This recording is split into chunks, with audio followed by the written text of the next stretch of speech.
السلام عليكم. qof ma kala harteen waayadan hadday jawaabtaadu noqoto haa videogan adiga ayaan kugu talagalay hadday jawaabtaadu noqoto maya waxbaad ka baran doontaa haddii caqabad noocan ah ee mustaqbalka kugu timaadana waxaad ka helaysaa halkan xalkeeda waana way xanuun far badan baad dareemaysaa ciil baad dareemaysaa muxuu qofkan kaaga haray baad dareemaysaa niyad jab baad dareemaysaa waxyaabahaas oo dhan waa caadi qofka bini'aadamkaahi in uu dareemo gaar ahaan marka qof uu jecel yahay uu ka tago oo uu xiriirka u gooyo wayna dhici kartaa in qofka aad boqolkiiba boqol jeclaan lahayd inaad dib isugu soo noqotaan oo sidii horay aad isu ahaan jirteen aad isu noqotaan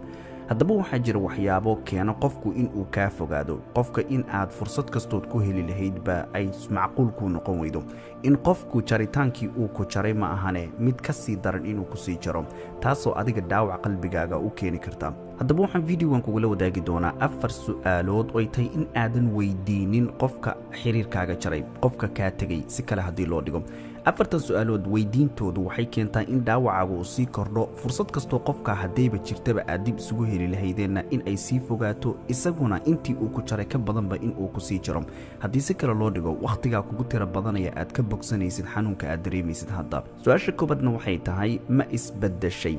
jawaabteeduna way iska cadday haddii qofkani uu isbedelay uu ku soo wici lahaa uu ku soo raadin lahaa telefoonkaagii meesha laga helo wuu ku yaqaanaa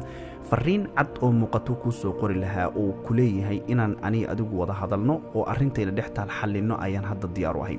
laakiin taasu ma jirto waana waxa adiga su'aasha kaa keenaya waxaa tabanaysaa qofkani inuu weli ku rabo waa maskaxdaada unbaad ku madadaalinaysaa ma ahane xaqiiqada dhabtahay waxay tahay haddii ujeeddadu ay kuwa caddahay sababtii waddadaad u mari lahaydna way ku sahlan tahay haddii qofkani ujeeddada uu leeyahay ay tahay inaad dib isugu soo noqotaan telefoonkaaga wuu hayaa shalay inuu isagu ku jaray wuu og yahay adiga dhinac walba marka loo fiiriyo su'aashani kaalmo uma noqonayso dareenka adiga kugu jira inuu jawaab saxa helo jawaab saxana ma helaysid jawaabtan haddii si kale loo dhigo waa su'aal baryo huwan sida kale haddii qofka kan marka aad la hadlaysid waa bini aadam wuu ku dareemayaa in su'aashu dhanka kale haddii loo dhigo ay baryo tahay adiga baryo kuguma muuqato wax kastoo adigu aad samaynaysid dhanka aad taagan tahay waa kula saxsan yihiin laakiin qofkan wuu u jeedaa ujeeddo kasta oo ka dambaysa hadalka aad weydiinaysid hadalkan dahsooneed u dhiibaysid saa darteed su'aashani marna kuma tusayso in ay sabab u noqon karto inaad qofkaa dib isugu heshaan waxaana ay u badan tahay qofku inuusan jawaab saxa ku siinin ee uu kaa aamuso